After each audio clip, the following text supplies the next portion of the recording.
O'zbekistonga davolanish uchun keladigan qo'shnilarimiz juda ko'p.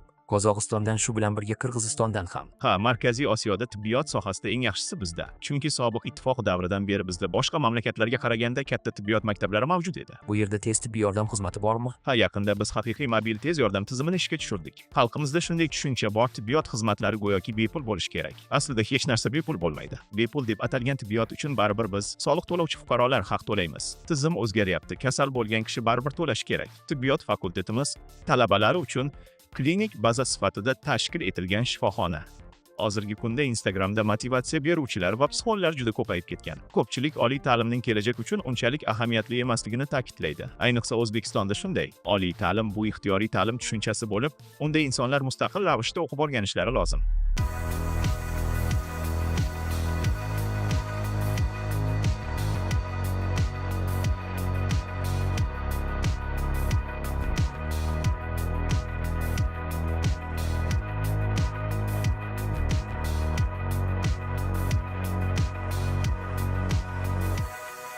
Anatomaj, bu nima?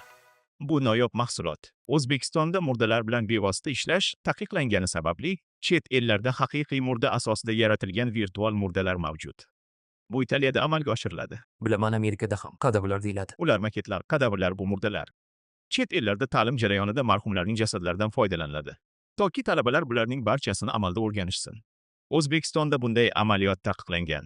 Shu sababli turli xil virtual usullar qo'llaniladi.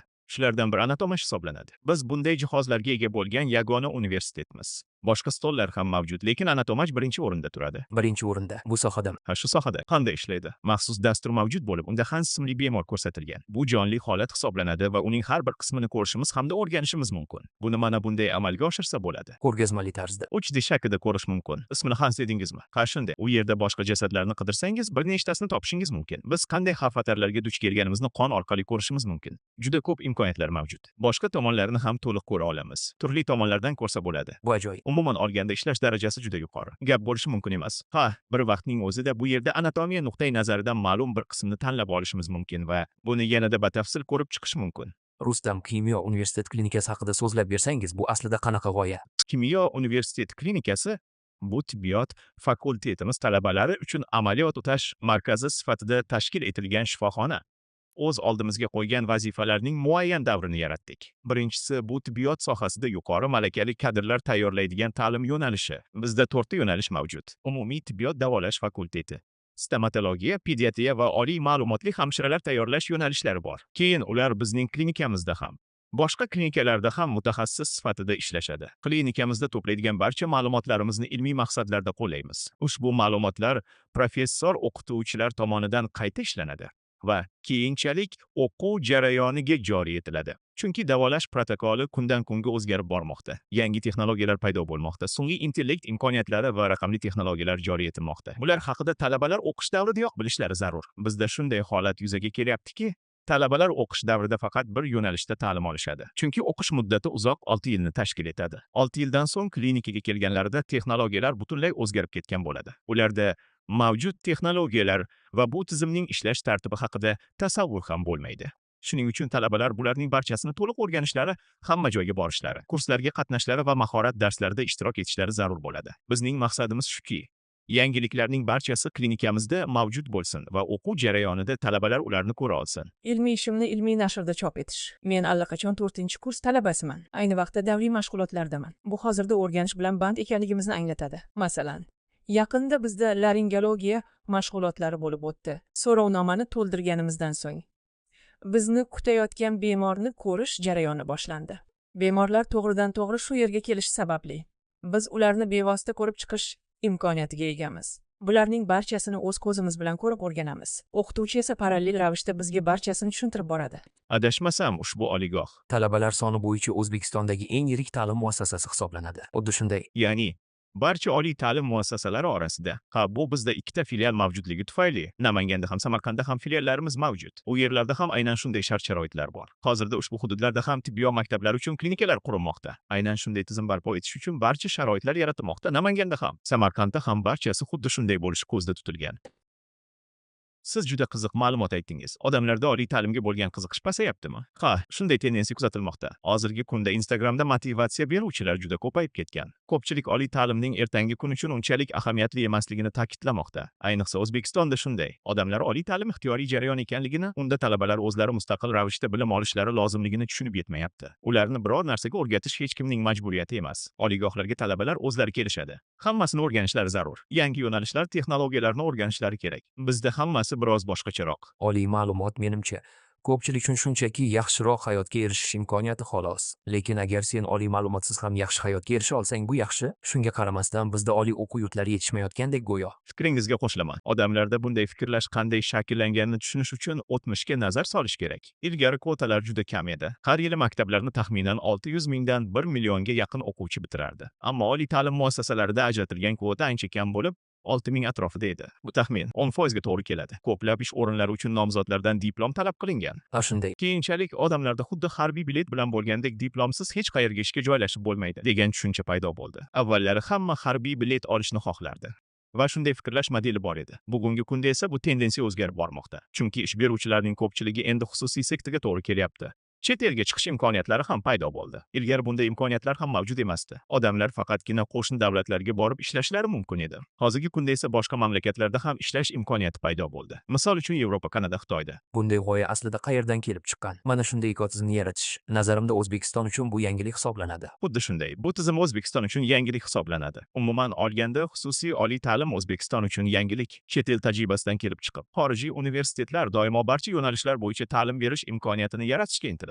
Muayyan biznes klasterlari har bir yo'nalishda o'z startap maktablari va inkubatorlarini tashkil etmoqda. Bizning ham aynan shunday rejalarimiz bor edi. Ammo ko'plab qiyinchiliklarga duch keldik. Talabalar yangi bilimlarni o'zlashtirish va amaliyot o'tkazishlari uchun maydon yoki platforma mavjud emasdi. Shu sababli biz xususiy ta'lim sohasida birinchilardan bo'lib, ushbu xorijiy tajribani joriy etishni boshladik. Oliy ta'lim muassasasi xususiy to'g'rimi? Ha shunday. Ya'ni investorlar ham xususiy. Xuddi shunday. Ular mahalliy investorlarmi? Mahalliy. Ya'ni kimlardir aynan xususiy oliy o'quv yurti uchun sarmoya kiritgan va endilikda ular ushbu tizimni ishga tushirish uchun g'ayrioddiy yechimlarni amalda qo'llashyapti. Ha, investorlar shu yerlik. Umuman olganda dastlab universitetni koreyalik hamkorlarimiz bilan birgalikda ishga tushirgan edik. Chunki O'zbekistonda bunday tajriba yo'q edi. Xususiy universitet ochish bo'yicha tajriba Oliygoh qaysi yilda ochilgan edi? 2018-yilda. Ha tushunarli. 2018-yili. O'sha paytlarda uning nomi boshqacha edi. To'g'ri. Yoju. Ha, Yoju. Esladim. Yoju universiteti. Keyin esa uning nomini ta'sischimizning onalari sharafiga kimyo, ya'ni Kimyo xalqaro universiteti deb qayta nomladik. Demak bu ism. Ha shunday, kimyo bu ism. Biz O'zbekistondagi oliy ta'lim tizimini tushunardik. Biroq chet el tajribasini yaxshi tasavvur qila olmaymiz. Qayerdadir taxminan eshitganmiz. Qayerdadir o'qiganmiz. Ammo aslida bu jarayonlarning ichida bo'lmaganmiz. Shuning uchun ham maqsadimizga tezroq erishish yo'lini ko'rsatadigan xorijiy hamkorlarni jalb etdik. Keyinchalik ushbu tizimni o'zimizda joriy etdik. Mamlakatdagi tibbiy ta'limning ahvoli qanday?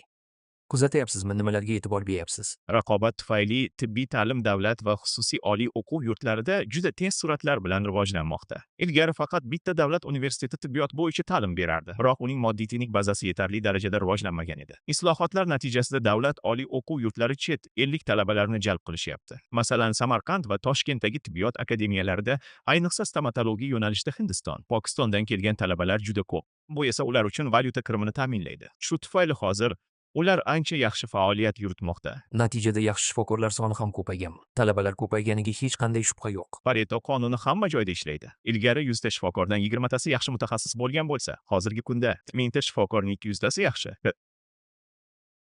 Bizda aksariyat mashg'ulotlar o'z klinikamizda o'tkaziladi. Keyingi mashg'ulotlar jarrohlik kasalliklari edi. Unda ham jarrohlik jarayonlarida ishtirok etdik. Barchasini qanday qilish kerakligini o'rgatishdi. Hammasini ko'rib o'rgandik. O'zimizni haqiqiy shifokorlardek his qildik. Bu bemorga tegishli haqiqiy tasvirlar. Gistologik ma'lumot ham mavjud. Ushbu qismlarning hammasi mikroskop ostidagi holatda ko'rsatilgan. Bu suyakning 100 marta kattalashtirilgan tasvir ekan. Xuddi shunday. Bu endi gistologiya. Umuman olganda tizim qanday tuzilgan? Dunyoda yakuniy tashxis gistologiya yordamida qo'yiladi. Aytaylik, biz biror narsa haqida tushuncha hosil qilganimizda, bu klinik ma'lumotlar va turli xil uslubiy tekshiruvlarga asoslangan dastlabki tashxis hisoblanadi. Ammo buni aniq tasdiqlashning imkoni yo'q. Bu faqat gistologiya orqali tasdiqlanishi mumkin. Bu yerda biz talabalarga qaysi qismlar gistologik darajada qanday ko'rinishini o'rgatamiz. Normal va patologik holatlarda qanday ekanligini tushuntiramiz. Shuningdek, klinik anatomiya bo'yicha ham imkoniyatlar mavjud. Bu yerda misol uchun buyraklarning qanday ishlashini ko'rib turibmiz. Qaysi elementlar qaysi sohalarda so'rishini kuzatib turibmiz. Ilgari biz o'qiyotgan paytimizda bunday imkoniyatlar yo'q edi. Bularning barchasi haqida shunchaki o'qib, tasavvur qilishga to'g'ri kelardi. Bular haqiqatga qanchalik yaqin? Masalan, talaba Hansga qarasa, keyin esa uni jonli holatda ko'rsa, Hans birga bir holatda ishlangan, chunki tirik murdani olib, tirik murdanimi? murdani demoqchi edim. Uni bosqichma-bosqich tarzda kesishgan, suratga olishgan, videoga ham tushirishgan. Aynan shunday. Bu haqiqatdan jiddiy ish. Ha, bu o'ta jiddiy ish va qimmatli imkoniyat. Dastur pullikmi? Dastur mutlaqo bepul. Lekin jihozlarni sotib olish kerak bo'ladi. Yangilash pullik albatta. Kompaniya har yili bir nechta yangi kadavr qo'shishga harakat qiladi va buning uchun belgilangan narx mavjud. Bu yerda test o'tkazish imkoniyati ham bor. Talabalar imtihon topshirishlari mumkin. Misol uchun, a'zolar o'rnatilgan bo'lsa, talaba ularning ustiga bosib, aniq nomlarini topishi yoki aytish kerak. Turli usullar mavjud. Mana bu yerda buyraklar tizimi qanday ishlashini ko'ryapmiz. Qaysi qismda? Hans bor bo'lsa, demak, Grita ham bor, shundaymi? Ha, albatta. Mana Viktor Viki, Karla. Odamlarning qiyofasi turlicha bo'ladi. Ba'zi odamlar gavdali va novcha bo'ladi. Tana tuzilishi kichkina bo'lgan odamlar ham bor. Shunga ko'ra, ular turlicha. Aytaylik, mana biroz kutish kerak, chunki ma'lumotlar hajmi nihoyatda katta. Biz ushbu ma'lumotlarning barchasini talabalarga ko'rsatishga harakat qilamiz. Shu bilan birga, ushbu uskunada klinikamizning haqiqiy MSAQT va MRT natijalaridan foydalanishimiz mumkin. Jarrohlik amaliyotini rejalashtirish degan funksiya ham mavjud. Biz shifokorlarimizni bu kabi uskunalarni chet ellarda qanday ishlatishga o'qityapmiz. Xuddi shunday panellar jarrohlik xonasiga ham o'rnatilgan. Amaliyotga kirgan shifokorlar jarayon davomida MRT va MSCT natijalarini ko'ra olishadi. Ajoyib, bu yerda hozir teskari jarayon ketyapti, shunday emasmi? Ya'ni u hozir suyaklardan butun narsaga aylanyapti. Shunday. Juda ajoyib. Barcha qismlarni alohida ko'rib chiqish va o'rganish mumkin. Shuningdek, funksional anatomiya ham mavjud bo'lib, unda biz a'zolar va tizimlarning qanday ishlashini ko'rishimiz mumkin. Masalan, mushaklarning qanday qisqarishi, qonning qanday harakatlanishi va suqliklarning qanday oqishi kabi. Ajoyib yechim. Aslini olganda, Bu juda ajoyib. Birinchidan, kadavr bilan ishlaganda xonani tozalash kerak. Bu yerda esa, chiqindi bo'lmaydi. ha, hidi ham yoqimsiz bo'lishini bilsangiz kerak. Ha, bilaman. Siz rektormisiz yoki direktormi? Buning qandaydir farqi bormi? Klinika universitetga qarashli, oliygoh direktor bor. Tibbiyot maktabining yetakchisi, ya'ni dekan ham. Va tibbiyot maktabiga qarashli klinika ham bor. Men klinika rahbariman. Ketma-ketlik nuqtai nazardan men rektordan ancha pastroqda turaman. Rektor jarayonni to'liq nazorat qiladi. U jarayonni to'liq boshqaradi. Xo'sh, siz yaqinda ish boshlaganmisiz? 2 yildan beri dedingiz, adashmasam. Ha, 2 yil bo'ldi. Ma'lumotingizga ko'ra shifokorsiz. Ha, ma'lumotim bo'yicha stomatolman. Ortoped stomatologiya. 2 yil oldin O'zbekistonga qaytib keldim. Men 3 yil davomida Koreyada tahsil olganman. U yerda doktorlik dissertatsiyasini yoqladim. Demak, siz tibbiyot fanlari doktorisiz. Ha, shu. Bu ajoyib. Bu yerda kimlar dars beradi? Asosan davlat universitetlarida ishlab, katta tajribaga ega bo'lgan mahalliy mutaxassislar ta'lim berishadi. Chunki biz 30 yil mobaynida to'plaganda davlat tajribamizdan hech qachon voz kechmaymiz. Ko'pchilik odamlarda xususiy oliygohlar davlatdan butunlay mustaqil degan tushuncha bor. Bizda bunday qarash yo'q. Chunki nima bo'lmasin? Biz bu mamlakatning bir qismimiz. Shuning uchun hammamiz birgalikda yaxlit holda ishlashimiz kerak. Negaki oldimizga ma'lum bir maqsadga erishish vazifasi qo'yilgan va biz boshqa yo'llardan ketishimiz mumkin emas. Davlat universitetlarida ishlaydigan boshqa o'qituvchilardan ham so'raymiz. Hech bo'lmasa bizda soatbay ishlashlari uchun sharoit yaratamiz va biz doimo chet elda tahsil olgan yoshlarni jalb etishga intilamiz. Bunday o'qituvchilar juda ko'p. Yana shuni ta'kidlash kerakki, biz har doim o'z mutaxassisligi bo'yicha amaliyotda ishlaydigan mutaxassislarni topishga harakat qilamiz. Ushbu oliygohni tanlashimga birinchi sabab binoning o'zi menga ma'qul kelgani bo'ldi. U juda katta, toza va saranjom edi. Ma'lumki, eski tashmidagi barcha bino va partalar eskirgan, ammo men uchun bu juda muhim edi. O'qituvchilar va ustozlarning barchasi juda yaxshi. Ya'ni Toshmidagi o'qituvchilar bilan bir xil. Xuddi o'sha o'qituvchilar bu yerda ham bor. Shu sababli bu oliygohni tanladim. Bizda hamma narsa juda zamonaviy. Bu talabaga jiddiy ta'sir ko'rsatadi. Ko'pchilikka atmosfera va ta'mirlash eng muhim qism emasdek tuyuladi. Lekin aytishim mumkinki, aksincha, ta'mirlash juda ijobiy ta'sir ko'rsatadi. Odamlar, ijobiy muhit, yangi va zamonaviy uskunalar, bularning barchasi muhim. Senga biror narsa qilishing kerak bo'lgan yoki majburiy vazifasi bor odam sifatida emas, balki talaba sifatida munosabatda bo'lishsa, bu talabani o'qishga yanada ruhlantirib, jarayonga moslashishni osonlashtiradi. O'qituvchilar bizni ular beradigan bilim bilan cheklanib qolmasdan, chet eldan ham ko'nikmalar olishimiz, maqolalar va ilmiy ishlar yozishimiz, tanlovlarda ishtirok etishimizga undaydilar. Talabalardan hech narsa yashirilmaydi yoki cheklanmaydi. Bu yerga asosan kimlar o'qishga kiradi? Asosan mahalliy va xorijlik abituriyentlar. Xorijliklar orasida Hindistondan kelgan talabalar, Turkiyaning tibbiyot maktablari o'quvchilari, shuningdek, Qozog'iston, Turkmaniston va Tojikistondan kelgan talabalar bor. Boshqa mamlakatlardan ham kelganlar mavjud. Masalan, amerikalik talabalar. Ularning soni o'rtacha 20 ta atrofida. Bu auditoriyam. Hozir menimcha dars o'tilyapti. Ha, bu yerda hozir to'laqonli ta'lim jarayoni ketmoqda. Bu bizning yangi binomiz. Uni atigi bir hafta oldin ochdik. Hozir ma'ruza zali yonidan o'tib ketyapmiz. Aytish mumkinki, bu juda noyob zal. Ilgari bizda bunday imkoniyatlar yo'q edi. Bu tizimni endigina joriy qilishni boshladik. Ilgari boshqacha usullardan foydalanardik. Keyin oddiy ekranlar o'rnatdik. Ular ham yordam bermadi. Hozir esa ko'rib turganingizdek. Masalan, bizda darslar 80 daqiqa emas, balki taxminan 50 daqiqa davom etadi. Bu juda yaxshi o'zlashtiriladi. Bizda ortiqcha yuk yo'q. Darslar paytida charchamaymiz. Hamma narsa yaqin joylashgan. Klinika ham yaqin. Biz o'rganilgan mavzu bo'yicha nazariy bilim olamiz va darhol klinikaga borib, bu bilimlarni amaliy ko'nikmalar bilan mustahkamlashimiz mumkin. Shuningdek, bizda tajribasiz yoki amaliyotsiz o'qituvchilar yo'q. Ularning aksariyati ilmiy darajaga ega. Ular nazariy darslar bilan bir qatorda amaliy mashg'ulotlarni ham olib boradilar. Ular bir vaqtning o'zida ham o'qituvchi, ham shifokor hisoblanadi. O'qitish qaysi tilda olib boriladi? O'qitish jarayoni 3 tilda amalga oshiriladi. Inglizcha, ruscha, o'zbekcha. Fakultetlar guruhlarga ajratilganmi? Ha, fakultetlar maktablarga bo'lingan. Har bir maktab bir nechta fakultetga ega. Har bir fakultetda ta'lim 3 tilda olib boriladi. Asosan qizlar o'qiydimi yoki menga shunday tuyulyaptimi? Bizning oliygohni Jahongir Latipov reklama qilganda, Eng ko'p kelinlar bizning universitetimizdan chiqishini aytgan edi. Bu yerda qizlar juda ko'p ekan. Aytgancha, hozirda tibbiyot oliy o'quv yurtlaridagi qizlarning ma'lumotlarini berish taqiqlangan. yo'q, biz hech qanday ma'lumot tarqatmaymiz. Ammo shuni aytishim kerakki, oliygohimizda ishlaydigan xodimlarning aksariyat talaba qizlarimiz orasidagi nomzodlar bilan turmush qurishga intilishadi. Yana bir unikal savdo taklifi. Ha shunday. Men ham uning fikriga qo'shilaman. Shuning uchun aynan mana shu universitetni tanlaganman. Hamma narsa zamonaviy. Yangi bino ham bor. Barcha o'qituvchilar oliy ma'lumot darajasiga ega. Ular amaliyotni bundan avval ham o'qitib kelganlar. Aksariyati Toshmi va Sampida dars berishgan. Professorlik darajalariga ega. Bu yerda tibbiyot yo'nalishidan tashqari boshqa fakultetlar ham bormi? Bizda bakalavr bosqichi bo'yicha 38 ta, magistratura bosqichi bo'yicha esa 30 dan ortiq yo'nalish mavjud. Ushbu yo'nalishlarning barchasi maktablarga bo'lingan. Bizda 5 ta maktab bor. Aytganimdek, tibbiyot sohasi bo'yicha 4 ta yo'nalish bor. Ikkinchi maktab arxitektura va qurilish maktabi, moda dizayni maktabi ham bor. U yerda dizaynerlar va rassomlar ta'lim oladi. Muhandislik yo'nalishlari va til maktablari ham mavjud. Demak, bularning barchasi, barcha yo'nalishlar, hamma fakultetlar shu yerda, aynan shu hududda joylashganmi? Yo'q, bu yerda faqatgina tibbiyot fakulteti joylashgan. Qolganlarichi? Qolganlari Janubiy vokzal yaqinida joylashgan. U yerda bizning asosiy kampusimiz bor. O'sha joyda ham bir nechta binolar mavjud. Boshqa yo'nalishlarning barchasi o'sha yerda o'qitiladi. Bu yerda esa faqatgina tibbiyot yo'nalishi talabalari ta'lim oladi. Siz ushbu suratlarni talabalarning o'zlari chizishlari va ularni joylashtirishingiz haqida aytdingiz. Shundaymi? Ha, Menimcha bu tasviriy san'at fakultetining talabalari bo'lsa kerak. xuddi shunday. Bizda rasm chizish yo'nalishi ham mavjud bo'lib, barcha asarlar talabalarimiz, o'qituvchilarimiz va magistrlarimiz tomonidan chizilgan asarlardir. Ular bizga bu asarlarni sovg'a qilishadi desak ham bo'ladi. Bu ular uchun ham o'ziga xos maydon hisoblanadi. Chunki rasmlarda maxsus kodlar joylashtirilgan bo'lib, unda muallifning ismi, g'oyasi va rasm haqida ma'lumotlar keltirilgan. Ular hatto bu asarlarni sotish imkoniyatiga ham ega. Ushbu devorlar talabalar uchun o'z imkoniyatlarini namoyon qila oladigan platforma vazifasini o'tab beradi. Ular bu yerda o'z rasmlarini sotishlari ham mumkin. Ammo ko'p hollarda ushbu asarlarni bizga sovg'a qilishadi. Oliygohga o'qishga kirish qanchalik qiyin? O'qishga kirish unchalik qiyin emas deb aytgan bo'lardim. Lekin keyinchalik o'qish masalasi ancha murakkab. Bizda bu haqiqatan jiddiy masala.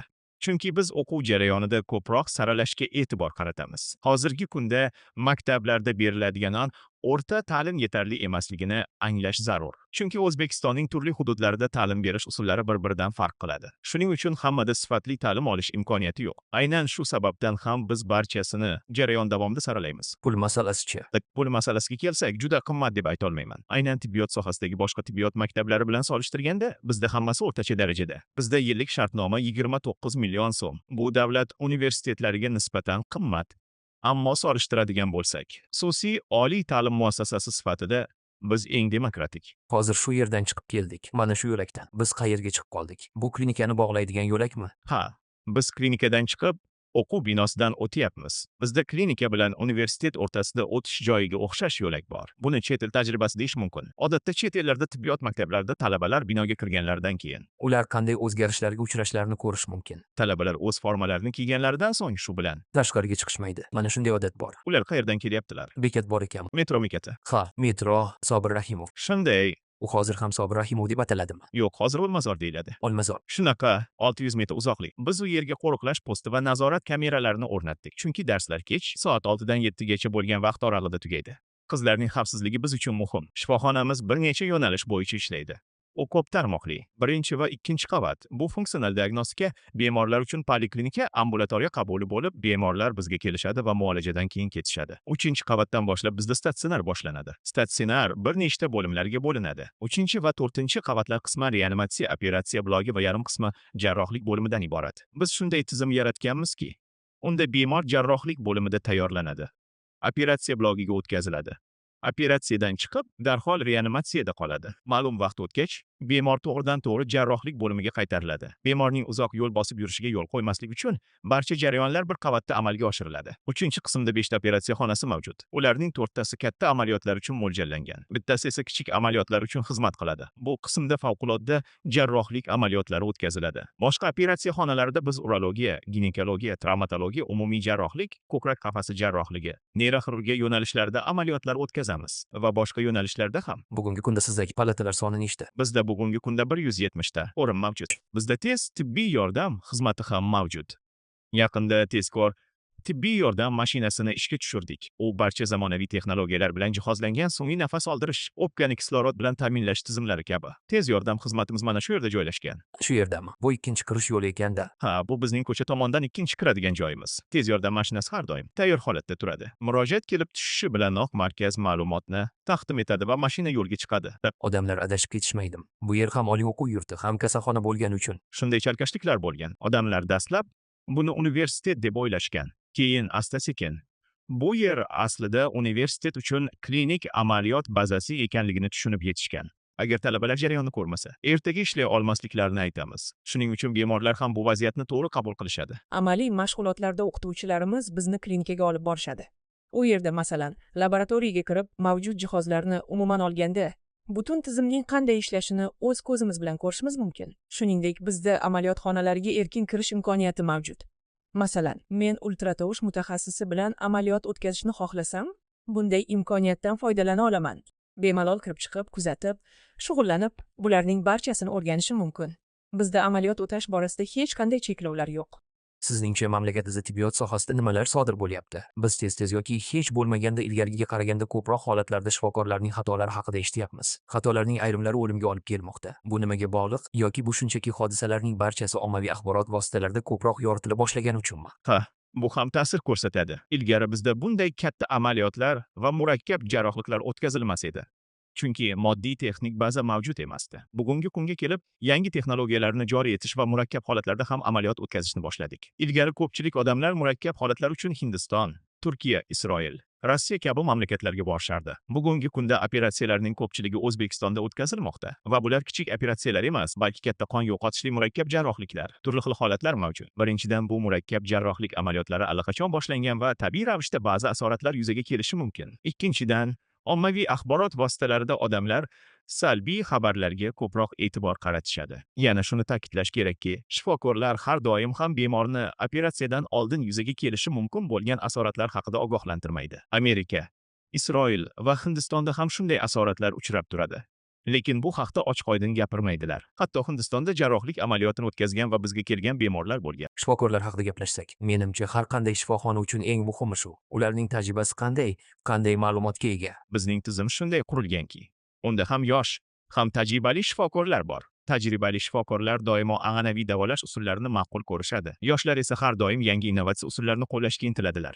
Shu sababli biz ustoz sifatida 20 yildan ortiq tajribaga ega bo'lgan ko'plab tajribali shifokorlarni taklif etdik. Ularning yonida doimo 35-40 yoshli yosh mutaxassislar ham bo'lib, ular tajribali hamkasblar bilan maslahatlashib, yangi texnologiyalarni joriy etishga harakat qilishadi. Ular tajribali shifokor sifatida doimo vaziyatni kuzatib, nazorat qilib turadi.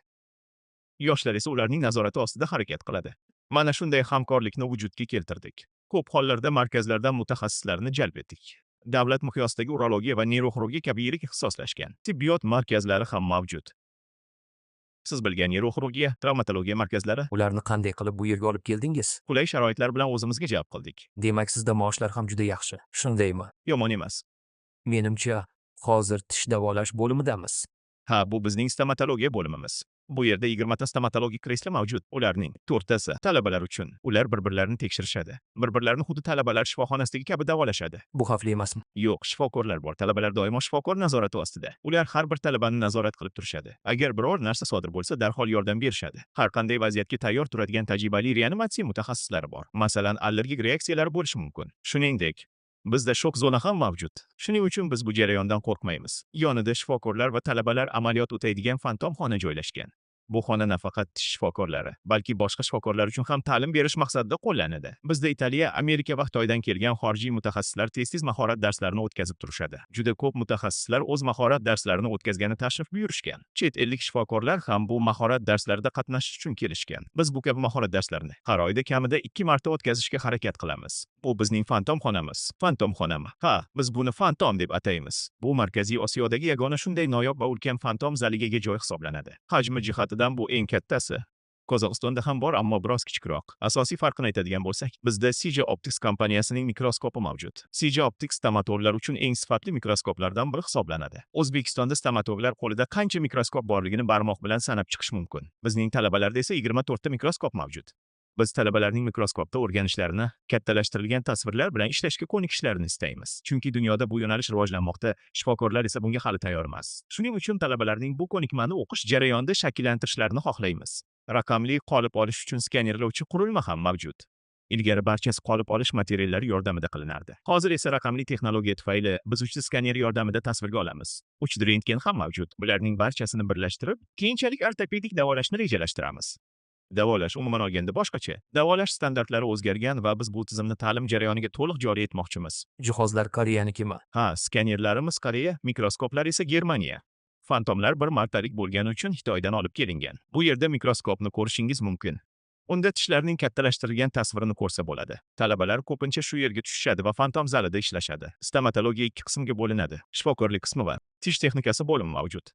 Har bir shifokor tishlar qanday tayyorlanishi haqida tasavvurga ega bo'lishi lozim. Bu yerda tish texniklari ta'lim oladimi? Ha, bu yerda talabalar tish texnikasi ko'nikmalarini o'rganishadi. Bizda tish texnikasi laboratoriyalari va bu sohada ta'lim olayotgan texniklar bor. Hozirda ular an'anaviy modellashtirish usulida o'qitilmoqda. 3D texnologiyalari mavjud bo'lsa-da, biz ularni anatomiyani tushunish, uning qanday ko'rinishi va qanday yaratilishini o'rgatish uchun oddiy usullardan foydalanishni davom ettiramiz. Ular mum va gips modellar bilan ishlashadi. Qaraganim zahotiyoq tishlarim og'riy boshladi. Istasangiz yuqori, sifatli yordam ko'rsata oladigan bo'limimiz ham bor. Yo'q, buni istamayman.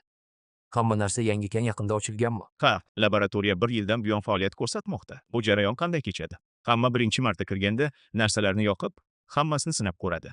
Biror narsani buzadi va keyin ta'mirlashadi. Ikkinchi marta kirganlarida yana nimalarnidir bosib ko'rishadi. Uchinchi martada esa bularning barchasi o'zlari uchun ekanligini tushunib yetishadi. Barchasi ularniki. Ular bularning hammasidan foydalanishlari uchun sharoit yaratmoqdamiz. Mana shu hammasi ularning foydalanishi uchun buni yaxshi tushunishadi. Xalqaro tibbiyot tashkilotlari bilan hamkorlik qanday yo'lga qo'yilgan? Biz turli yo'nalishlarda faoliyat olib boramiz. Ta'lim sohasida universitetlar bilan hamkorlik qiladigan yo'nalishimiz ham bor. O'quv jarayoniga o'z texnologiyalarini joriy etishdan manfaatdor ishlab chiqaruvchilar mavjud. Bunga misol qilib Koreyaning Medit kompaniyasini keltirish mumkin. Ularning ichki og'iz skaneri va tish texnikasi skaneri mavjud bo'lib, biz hozirda bu qurilmalardan o'quv jarayonida foydalanyapmiz. Hozir biz tish texnikasi laboratoriyasidamiz.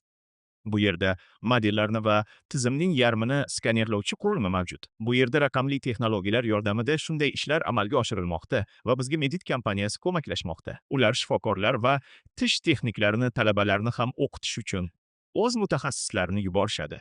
Renfert, Baklar, Marita, CJO va boshqa turli kompaniyalardan hamkorlarimiz mavjud. Barchasi tibbiyot dunyosidagi taniqli brendlar ekan. Ha, bular yirik o'yinchilar. Bundan tashqari Yaponiyaning Fuji Healthcare kompaniyasi ham bizga ko'maklashmoqda. Ular ma'lumotlarni raqamlashtirish va arxivlashda katta yordam ko'rsatyapti. Germaniya kompaniyalari ham bizga ushbu yangiliklarni o'quv jarayoniga tatbiq etishda ko'maklashmoqda. Chunki hamma tushunadi. Yangi texnologiyani avval o'rgatish, keyin esa qo'llash lozim. Bu yo'nalishda ishlab chiqaruvchilar bilan hamkorlik qilyapmiz. Xuddi shuningdek ta'lim sohasida ham hamkorlarimiz mavjud. Bular orasida tibbiyot yo'nalishida Turkiyaning Aydin universiteti bilan hamkorlik qilamiz. Aslida hamkorlarimiz juda ko'p. Masalan, Koreys filologiyasi bo'yicha Koreyaning bir nechta universitetlari bilan hamkorlik qilamiz. Ular orasida Gachon, Kuryo Yunsi va boshqa universitetlar bor. Germaniyada ham hamkorlarimiz mavjud. Qurilish va arxitektura fakulteti talabalari Germaniyada ta'lim olib, amaliyot o'tkazmoqdalar. Moda dizayni yo'nalishi talabalari esa Milanda amaliyot o'tashmoqda. Barcha yo'nalishlar bo'yicha talabalarimizni yuboradigan ma'lum hududlar mavjud. Hozirda 100 dan ortiq talabamiz Koreyada 2+2 dastur asosida tahsil olmoqda. Ular 2 yil bizning universitetimizda, 2 yil esa chet elda o'qiydilar. Xuddi shu kabi Bolgariyada ham dastur mavjud. Biz juda ko'p talabalarni chet elga yuboramiz. Chunki chet el tajribasisiz rivojlanish mumkin emasligini tushunamiz. Ilgari bunday imkoniyatlar yo'q edi. Lekin so'nggi yillarda islohotlar tufayli bu ancha osonlashdi, arzonlashdi va qulay bo'ldi. Janubiy Koreya tibbiyoti va kimyo universiteti o'rtasida qandaydir bog'liqlik bormi? Bog'liqlik mavjud. Aytaylik, men o'zim Koreyada tahsil olganman. Shu sababli doimo Koreya tibbiyoti standartlarini joriy etishga intilaman. Shuningdek, Severance kasalxonasida ishlaganman. Bu hozirgi kunda 2-o'rinda turadigan, ilgari Koreyada 1-o'rinda turgan muassasa. Ularda tibbiy xodimlarni boshqarishning o'ziga xos tizimi mavjud. Ko'p hollarda bizning klinikalarimizni bosh shifokorlar boshqaradi. Ular kasbiga ko'ra shifokor hisoblanadi. Ularda menejment, marketing va boshqa jihatlar haqida tasavvur yo'q. Biz bu masalalarni bir-biridan ajratib oldik. Shifokor xonasigacha bo'lgan barcha masalalarni hal qiladigan boshqaruv jamoasi mavjud. Qolgan masalalar shifokor muolajasi orqali hal etiladi. Mana shu standartni ham Koreya tajribasidan o'zlashtirib olganmiz. Chet ellarda ham xuddi shunday yo'l tutishadi. Bizda boshqaruv va o'quv jarayoni bir-biridan ajratilgan. Boshqaruvning aniq vazifasi bor, shartli ravishda aytganda, u jihozlarni yetkazib berish va tizimni yo'lga qo'yish bilan shug'ullanadi. Aytaylik, siz qayergadir ko'rgazmaga borishingiz kerak. Shunda butun safar tashkilotini o'z zimmasiga oladigan, chipta va mehmonxonalar topib, hamma narsani bron qiladigan jamoa mavjud. Hamma narsa tayyor bo'ladi. Siz shunchaki pasportingizni taqdim etib, elchixonaga borishingiz kerak. Yana bir jihat, aslida g'ururlanishga arziydigan narsa bu. Qo'shni davlatlar fuqarolari, xususan Qozog'iston va Qirg'izistondan kelganlar O'zbekistonda davolanishni afzal ko'rishar ekan. Garchi biz tibbiyotimizni ko'p hollarda tanqid qilsak va yomon deb aytsak ham, aslida bizda tibbiyot yaxshiroq ekan. Ha, bizning tibbiyot Markaziy Osiyodagi eng yaxshisi, chunki Sovet ittifoqi davridan boshlab bizda katta tibbiyot maktablari faoliyat yuritib kelgan. Boshqa mamlakatlarga, masalan, Qozog'iston va Tojikistonga nisbatan bizda yirik tibbiyot maktablari avvaldan bo'lgan. Masalan, Sampiye O'rta Osiyo tibbiyot pediatriya instituti. Butun Markaziy Osiyo uchun pediatrlarni biz tayyorlaganmiz. Ikkinchi jahon urushi davrida tibbiyot akademiyasi bu yerda shifoxona va yaxshi moddiy texnik baza qurgan. Shu sababli qo'shni mamlakatlardan bizga tez-tez tashrif buyurishadi. Yana shuni hisobga olish kerakki, Qozog'iston va boshqa mamlakatlarda hozirda moddiy texnik baza mavjud, ammo undan foydalana oladigan mutaxassislar yo'q. Ko'pincha bizning mutaxassislarimiz jalb etiladi. Yaqinda shifokorlarimiz bemorlarni ko'rikdan o'tkazish uchun Tojikistonga borib kelishdi. Qozog'istonga borishni reja qilishyapti. Ularni taklif qilishadi, ularga ishonishadi. Biz esa go'yoki mutaxassislarimizni unchalik qadrlamaydigandek tuyulamiz. Biz hozir ICU, ya'ni intensiv terapiya bo'limidamiz. Bu reanimatsiya bo'limi hisoblanadi. Bu eng katta reanimatsiya xonalaridan biri. Bizda 2 reanimatsiya bo'limi mavjud. Bu yerda shifokorlar ishlaydigan nazorat xonasi bor. Bu yerdan turib bemorlarni kuzatish mumkin. Bu yerda shifokorlar bemorlarni kuzatadigan ish sharoiti mavjud. Ichkarida bemorlar bilan to'g'ridan-to'g'ri ishlaydigan mutaxassislar mavjud. Shifokorlar shu yerdan qaysi dori-darmonlarni yuborish va qanday harakat qilish bo'yicha ko'rsatmalar beradilar. Biz hozirda PAX deb nomlanuvchi tizimni ishga tushirishni reja qilyapmiz. Tizimni kardiomontorga ulaymiz. Natijada bemor bilan sodir bo'layotgan barcha tafsilotlar kompyuterda qayd etiladi. Hozirda ma'lumotlar kardiomonitorda saqlanmoqda. Biz ularni qisman kuzatib boramiz. Endi esa ilmiy maqsadlar uchun butun tizimni to'liq kuzatishni xohlaymiz. Shunda bizda bemor qabul qilingandan to chiqib ketgunicha bo'lgan davrdagi barcha o'zgarishlar haqida ma'lumot mavjud bo'ladi. Mana shularning barchasini kuzatib borish imkoniyatiga ega bo'lamiz. Hozirda turli xil tezkor testlarimiz mavjud.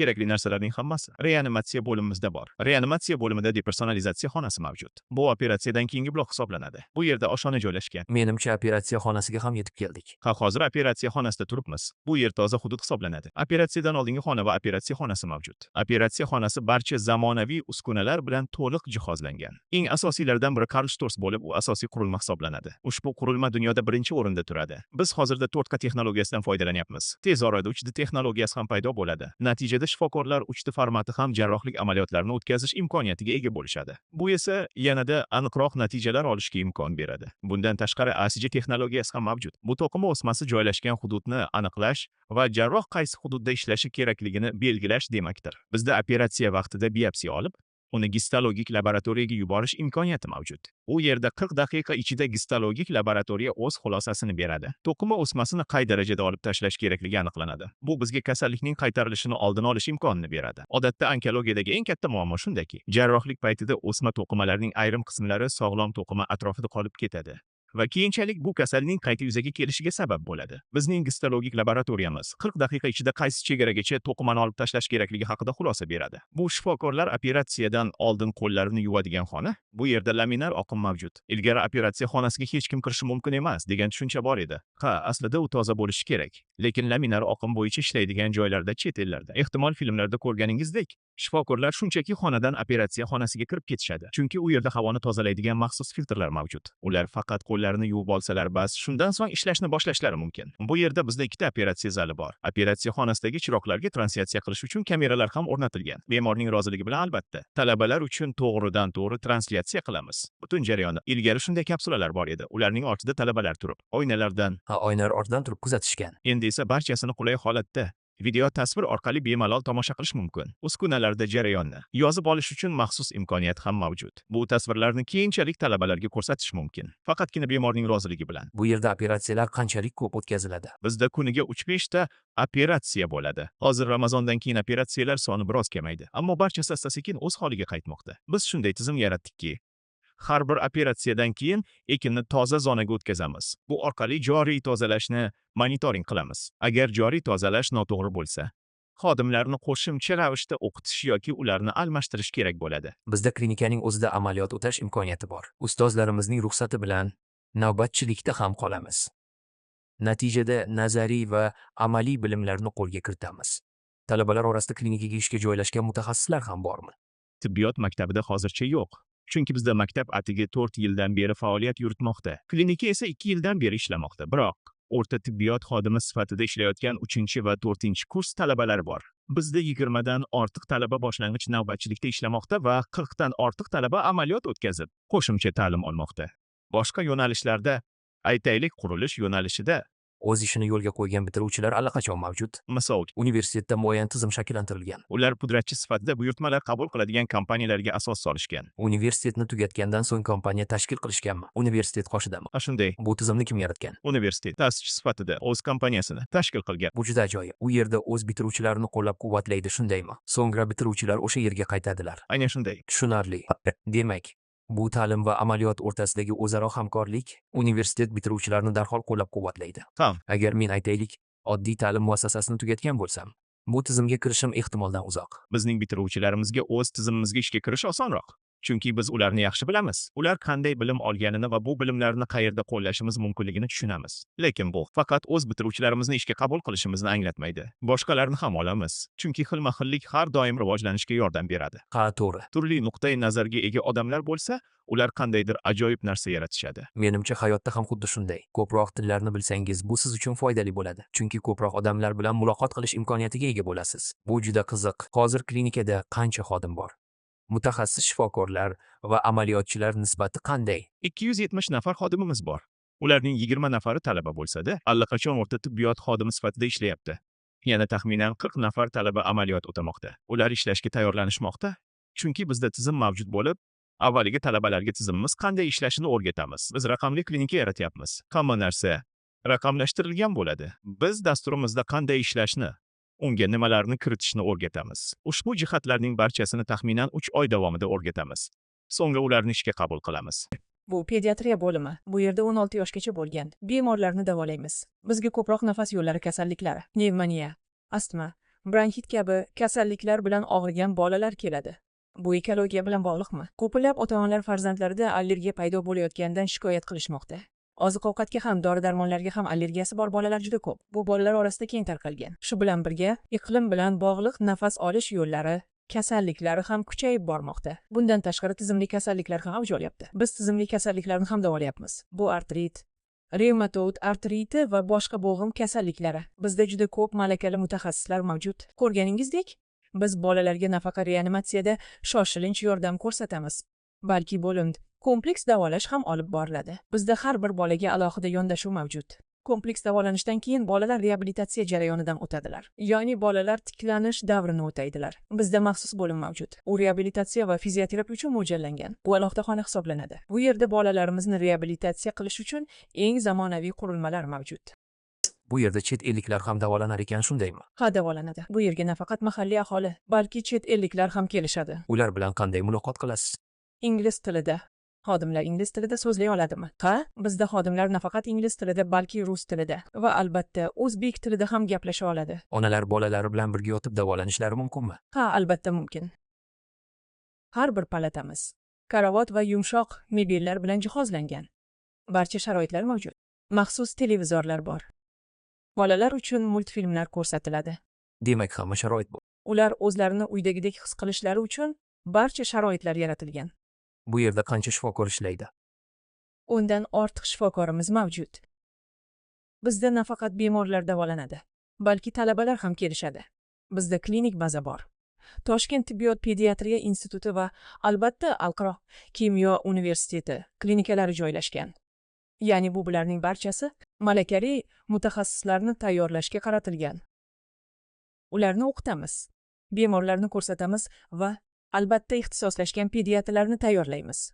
Siz shifokorsiz va islohot so'zini juda ko'p bor ishlatdingiz, ammo Sog'liqni saqlash vazirligi tomonidan sezilarli islohotlar bo'lmayapti. Shifokor sifatida nimalarni ko'rishni istardingiz? Yo'q, islohotlar bo'lmayapti deb ayta olmayman. Islohotlar bo'lyapti, faqat siz ularni o'z hayotingizda unchalik sezmayapsiz. Islohotlar avval o'tkazilgan joylarda amalga oshirilmoqda. Misol uchun, men yuzlab shifoxonalar qurildi deb ayta olmayman. Lekin boshqaruv tizimi o'zgardi. Hozirgi kunda asta-sekinlik bilan pullik xizmatlarga va boshqalarga o'tib boryapmiz. Davlat muassasalarida ham mana shuni tushunib olish kerak. Negadir xalqimizda tibbiyot xizmati bepul bo'lishi kerak degan tushuncha mavjud. Siz bu fikrga qo'shilmaysizmi? Hech narsa tekin emas deb ayta olaman. Shuni tushunish kerakki, bepul tibbiyot uchun ham baribir biz soliq to'lovchilar haq to'laymiz. Biz soliq to'laymiz. Vazirlik bu mablag'ni Moliya vazirligi bilan birgalikda taqsimlaydi va ana shu xarajatlar qoplanadi. Hozirgi kunda esa tizim o'zgaryapti.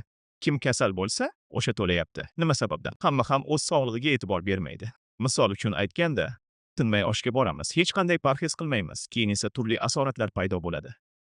Shu sababdan har kim o'zi uchun to'lash kerak. Ammo ko'pchilik aholi shunday yoshdaki, ular tibbiy xizmat bepul bo'lishi kerak deb o'ylashadi. Soliq to'layapmiz deyshadi ular. Ha, ular soliq to'lashadi, men bunga qo'shilaman. Lekin davlatning boshqa tashvishlari ham bor.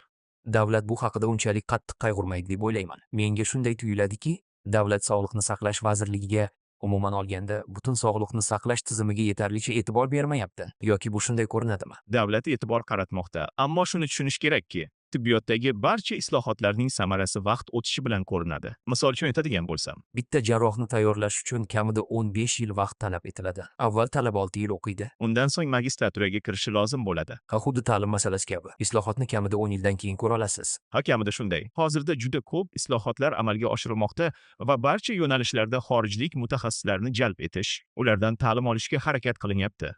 Biroq buning natijasini keyinroq ko'ramiz. Misol uchun, davolash protokolini olaylik. Yaqinda davolash protokoli yangilandi. Lekin u O'zbekistonning chekka hududlariga yetib borishigacha vaqt kerak. Ha, lekin viloyatlarga borib ko'rsangiz, u yerdagi ba'zi kasalxonalarga qarab, ko'zingizga yosh keladi. To'g'ri, islohotlar o'tkazilmoqda, lekin bu tomoni ham bor. Fikringizga qo'shilaman. Biroq tibbiy xizmatlar qimmatga tushadigan narsa ekanligini tushunish kerak. Bu nafaqat O'zbekistonda, balki butun dunyoda shunday. Oddiy misol, ko'krak qafasi tekshiruvi. Pandemiya davrida uning narxi 1 million so'mgacha ko'tarilgan holatlar ham kuzatilgan. Bu taxminan $100 atrofida. Chet ellarda esa, xuddi shunday uskunalarda, shu kabi jihozlarda aynan shu sifatda o'tkaziladigan tekshiruv ancha qimmat, $500-600 tushadi. Biz ham uskunalarni xuddi shu narxda sotib olamiz. Xuddi shunday sifatni taqdim etamiz. Ammo xizmat narxi ancha arzon. Bu sarmoyani oqlash uzoq vaqt talab etadi. Tibbiyot nafaqat O'zbekistonda, balki butun dunyoda to'xtamay rivojlanmoqda. Har yili yangi uskunalar, yangi texnologiyalar ishlab chiqariladi va ularni sotib olish kerak.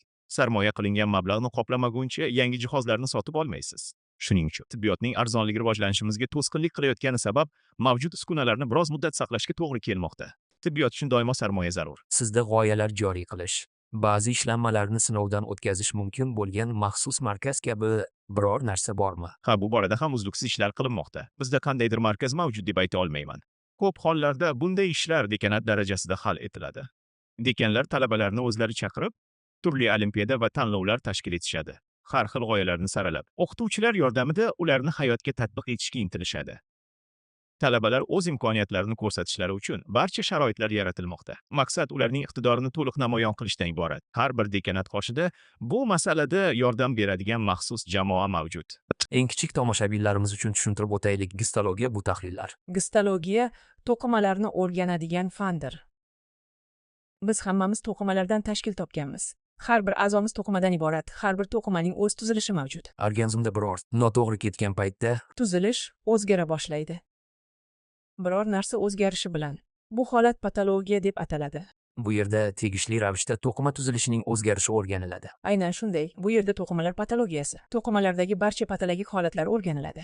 Gistologik tekshiruvga namuna yuborayotganda odatda nima kutiladi? Odatda yomon xabar kutamiz.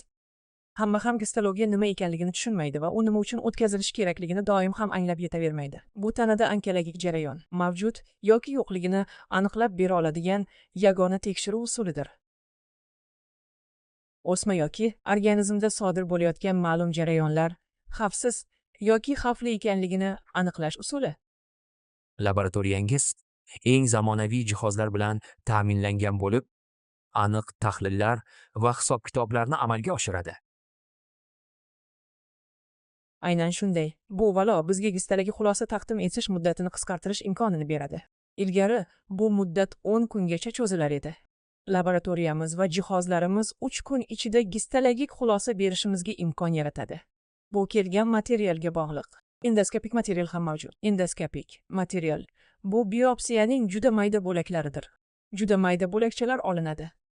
Oshqozondan olishlari mumkin. Bachadon bo'ynidan, bachadonning o'zidan yoki boshqa joylardan ham olishlari mumkin. Ular juda kichkina bo'ladi. Ana shunday mayda zarralar kelganda uskunalarimiz xulosani 3 soat ichida tayyorlash imkonini beradi va xulosani 3 soatdan so'ng bemorning qo'liga topshirish mumkin bo'ladi. Siz ta'sischilar turli xil tibbiy tekshiruvlardan tez-tez o'tib turishlarini ta'kidladingiz. Aholichi, bu mahalliy aholiga ham tegishlimi? Bizda bunday qarash endigina boshlangan. Mana shu yo'nalish rivojlanmoqda. Odamlar xalqimizgacha Biror joylari og'rigandagina shifokorlarga murojaat qilishadi. Ha, to'g'ri. Bizning mentalitet shunaqa. Odatda shunchaki og'riq qoldiruvchi dorilar ichib qo'ya qolishadi. Ha, yana shunday jihatlar borki, biz tibbiyotga juda yaqinmiz. Masalan, Angliyada tishingiz og'risa, shifokor qabuliga yozilish va uning yoniga borguncha bir hafta kutish kerak. Shunda ham faqat uning qabuliga kirasiz. Lekin bu shifokor sizga nimadir qilib beradi degani emas. bu shunchaki ko'rik, xolos. Ha, muolajalar uchun esa uzoq kutishingizga to'g'ri keladi. O'zbekistonda esa bunday emas. Kasallanib qolsangiz, ehtimol navbatchi shifokorga borasiz. Bu yerda jonli navbat bor. Ozgina kutasiz yoki biroz baqirsangiz sizga yordam berishadi. Shuning uchun ham sog'ligimizga unchalik jiddiy munosabatda bo'lmaymiz. Ammo tibbiy ko'riklar muhim. Ha, juda muhim, aytaylik. Biz 40 yoshdan oshgan erkaklarga har 2 yilda bir marta kolonoskopiya bilan birgalikda gastroskopiya o'tkazishni tavsiya qilamiz. Buning sababi nima? Ba'zan shunday holatlar bo'ladiki, ularning ichagida qandaydir shishlar, xavfsiz o'smalar paydo bo'ladi. Lekin vaqt o'tishi bilan bu xavfli o'smaga aylanishi mumkin. Bizda maxsus asboblar bor. Tekshiruv paytida to'qimadan namuna olib, laboratoriyaga yuborishimiz mumkin va gistologik laboratoriya to'qimaning holatini aniqlab beradi. Xullas, onkologiya haqida gapirganda, odatda boshqa ko'plab kasalliklardan farqli ravishda uni kech bosqichda payqashadi. Ha, tibbiy ko'rikka o'tganingizda sizda ma'lum yo'nalishlar bo'ladi. Masalan, bugungi kunda onkomarkerlarni aniqlash texnologiyasi mavjud. Siz qon topshirasiz va ma'lum darajada sezgirlik bor. Buni oldindan aniqlash mumkin. Bizning odamlar negadir shifokorlarning ulardan biror narsa topishdan qo'rqishadi. Qandaydir kasalliklar topib olishlaridan, keyin esa ana shu kasallikdan davolanish kerakligidan cho'chishadi. Ammo shuni tushunish kerakki, baribir davolanishingizga to'g'ri keladi. Bu qanchalik kech bo'lsa, shunchalik qimmatga tushadi. Menga aytishlaricha, mustaqil davlatlar hamdo'stligida yagona bo'lgan bu asbob nima? Bu kesish stoli. Gistologik laboratoriya aynan shu yerdan boshlanadi. Darhaqiqat, bu yerga keladigan barcha materialga dastlabki ishlov berish, ya'ni materialni kesish aynan shu stolda amalga oshiriladi. Bu stolning o'ziga xos jihati nimada? Bu yerda video yozuv imkoniyati bor. Shuningdek, suratga olish va rasmga tushirish mumkin. Nutni matnga aylantirish imkoniyati ham mavjud. Ya'ni har bir shifokor albatta makroskopik tavsif berishi shart. U materialning turi, rangi va tuzilishi yuzasidan tavsif beradi. Avvallari barchasi boshqacha edi. Bularning hammasini qo'lda yozib olishga to'g'ri kelardi. Hozir esa ushbu uskunaga ega bo'lgan holatda nutqni to'g'ridan to'g'ri matnga aylantira olamiz. Demak, shifokor biror narsani aytadi va bu qurilma avtomatik ravishda matnga aylantiradi, shundaymi? Buni matnga aylantiradi va keyin tayyor ko'rinishda kompyuterga saqlab qo'yadi. Suratlar bilan. Videolar bilan birga. Hozirgi kunda bularning barchasi shu qadar zamonaviylashib ketdiki, Mana bu klaviatura osongina ishlov berish va dezinfeksiya qilish imkonini beradi. Ha, bularning barchasini bemalol amalga oshirsa bo'ladi. Ushbu stol Shifokor bo'yiga qarab, balandlikka ko'tarilish imkoniyatiga ega. Ya'ni u shifokorga qulay bo'lgan tarzda yuqoriga ko'tariladi va pastga tushadi. Bu stolda formalin imkoniyati ham bor. formalin nima uchun kerak? Materialni qayd etish uchun. Ha, bizga kelgan materiallar ko'pincha oldindan qayd etilmagan bo'ladi. Ya'ni hozirgina operatsiya qilingan bemordan material keltirilgan va uni qayd etish kerak.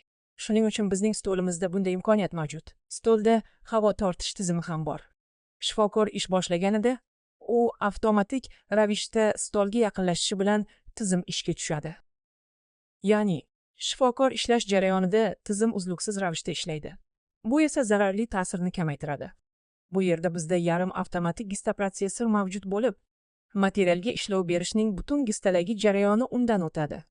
Ya'ni material qayd etilgandan so'ng ikkinchi laboratoriyamizga yuborilishidan oldin gistologik ishlovdan o'tish kerak. Keyin esa parafinga quyiladi, kesiladi va bo'yiladi. Bu bizning gista stansiyamiz, bizga katta yordam beradi. Bu menimcha muzlatgich. Bu termostat. Muzlatgich emasmi? Yo'q, bu termostat bo'lib, unda parafin doimo o'zining ma'lum erish haroratida saqlanishi kerak.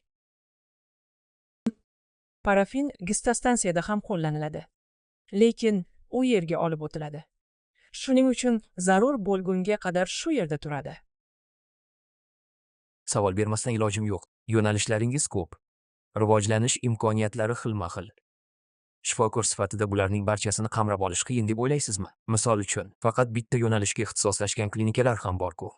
Yo'nalishlar ko'p bo'lsa, ularning barchasi bo'yicha sifatli ishlash mumkinmi? Ha, hamma narsani yaxshi bajarish qiyin, lekin bizning afzalliklarimiz bor. Bizda barcha yo'nalishlar bo'yicha professor-o'qituvchilar faoliyat yuritadigan kafedra mavjud. Chunki o'qish davomida 6 yillik ta'lim mobaynida talabalar tibbiyotning barcha yo'nalishlari bo'yicha kamida 5-7 kunlik amaliyotdan o'tadilar va ularni o'qitayotgan professorlar amaliyotda ham parallel ravishda ishlaydilar. Klinika xodimlarining bir qismi ham kafedralar uchun faoliyat yuritadi. Ular tushdan keyin yoki ertalabdan dars berishadi. Qolgan vaqtlarni esa amaliy ishga bag'ishlaydilar. Shuning uchun bu nuqtai nazardan bizga ushbu professorlar yordam bermoqda. Ular bizni qo'llab-quvvatlamoqdalar. Ular bizga yordam berayotganliklari sababli biz ham har doim ilmiy maqolalar o'qishga harakat qilamiz. Bizda konsiliumlar, anjumanlar, seminarlar bo'lib, ularda hamma o'z tajribasi bilan o'rtoqlashadi. Bu borada universitet bizga juda katta yordam ko'rsatmoqda. Davlat muassasalari bilan hamkorlik qanday yo'lga qo'yilgan? Biz doimo davlat muassasalari bilan hamkorlikda ishlaymiz. Chunki biz ham tizimning bir qismi hisoblanamiz. Biz tegishli idoralar tomonidan belgilangan barcha standartlar va protokollarga rioya etishimiz shart. Masalan, klinika sifatida har doim Sog'liqni saqlash vazirligi tomonidan tasdiqlangan davolash protokollariga amal qilamiz. Ta'lim platformasi bo'yicha ham Oliy va o'rta maxsus ta'lim vazirligi tomonidan o'rnatilgan barcha standartlarga qat'iy rioya etamiz. Biz doimo oliy o'quv yurtlari bilan hamkorlikda turli loyihalarni amalga oshirishga intilamiz. Kimyo texnologiya universitetlari bilan hamkorlik qilib, ma'lum grant loyihalarini bajaramiz. Shuningdek, arxitektura yo'nalishlarida ham arxitektura oliy o'quv yurtlari bilan hamkorlik olib boramiz. Universitet sifatida hali yosh bo'lganimiz sababli ularning tajribasidan foydalanishga harakat qilamiz. Ko'pchilik universitetlar, ayniqsa tibbiyot sohasida boy tajribaga ega. Toshkent tibbiyot akademiyasi deyarli 100 yillik. Stomatologiya bo'yicha esa qariyb 60 yillik tajribaga ega. Biz bu qimmatli tajribadan voz kecha olmaymiz. Bizga bu yordam doimo kerak va biz undan imkon qadar ko'proq foydalanishga harakat qilamiz.